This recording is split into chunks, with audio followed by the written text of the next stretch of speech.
Good evening and welcome to a brief overview of our general education and special education collaboration plan. We will have 5 key components that we will be addressing with our teachers. First is collaboration and planning. Second is providing IEP accommodations, modifications, and services. Third will be data collection. Then we'll go over behavior management and we'll end with communicating with parents. With collaboration, we will be focusing on addressing the issue at hand, that the most important thing to keep in mind is that the student's needs come first. Both parties must trust that the other has the student's best interest at heart, and we will do this by following key components as having awareness that we are working towards a shared purpose, motivated to problem solve and develop a plan. Be self-synchronous. We decide when things happen. Participate and expect others to participate. Mediate. Find the middle point that makes everyone happy. Have reciprocity, where we expect sharing in return. Be reflective and consider alternatives, as well as be engaged by being proactive at all times. With planning, teachers should use designated prep time to plan together. Planning includes, but is not limited to, individual lesson plans, creating unit lesson plans, going over assessment tools, both formal and informal, going over homework, assignments, and projects. During planning, it should also be discussed if students have overlapping accommodations and modifications and how that can be addressed and used. How to increase guided practice in the classroom during the lessons, as well as how to incorporate accessible assessments, technology, and tools in the lesson.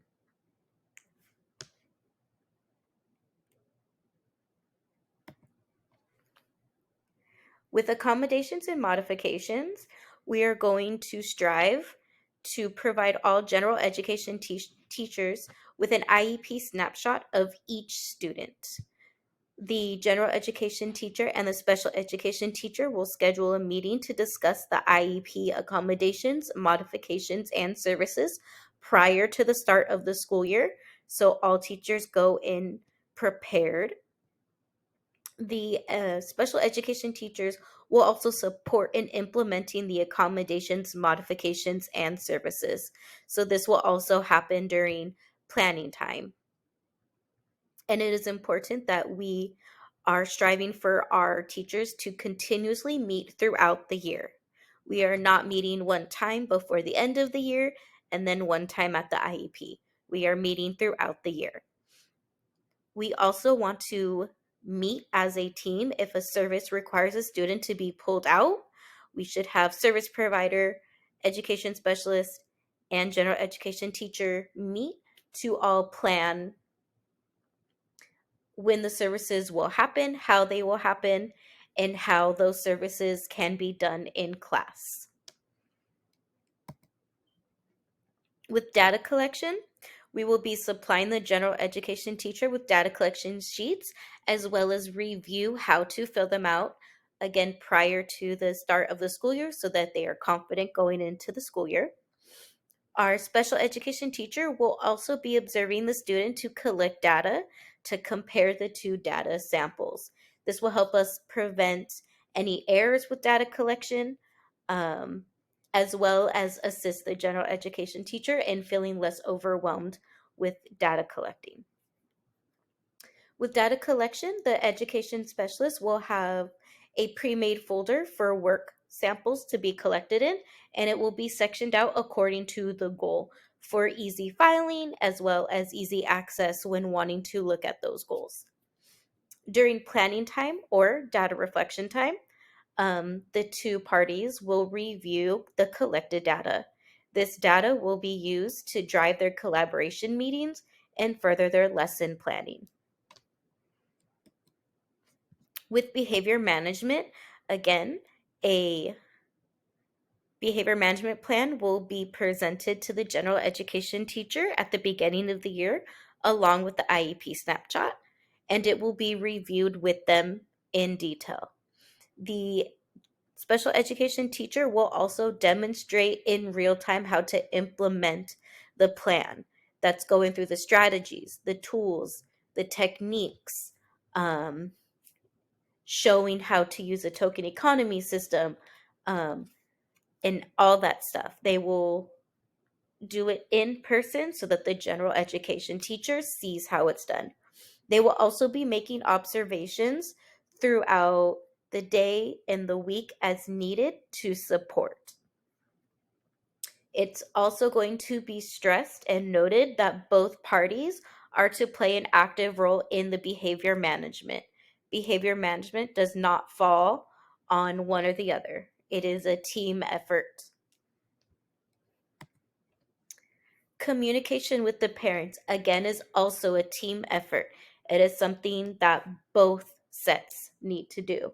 With informal communication, such as emails and phone calls, we prefer if emails contain both parties to avoid delay in response or a response being, I'll get back to you.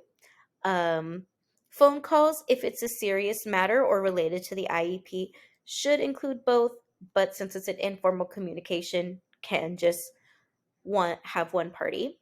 But for formal communication, such as parent conferences, both parties should be present to answer questions. The general education teacher will only be presenting on the overall performance in class, while the special education teacher will go more into detail about the students' present levels.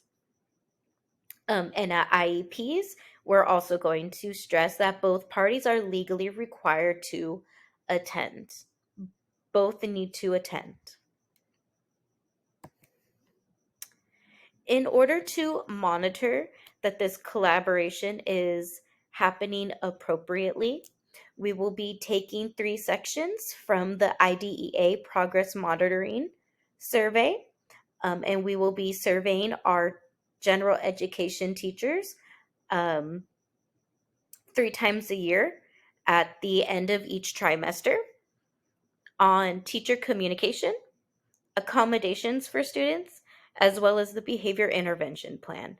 So we will be collecting their feedback on the key points of the plan, and we can adjust the issues as needed going forward. We also will be providing resources to our teachers with some tips and tricks on how to successfully collaborate and plan together as a team. I thank you for joining and have a great evening.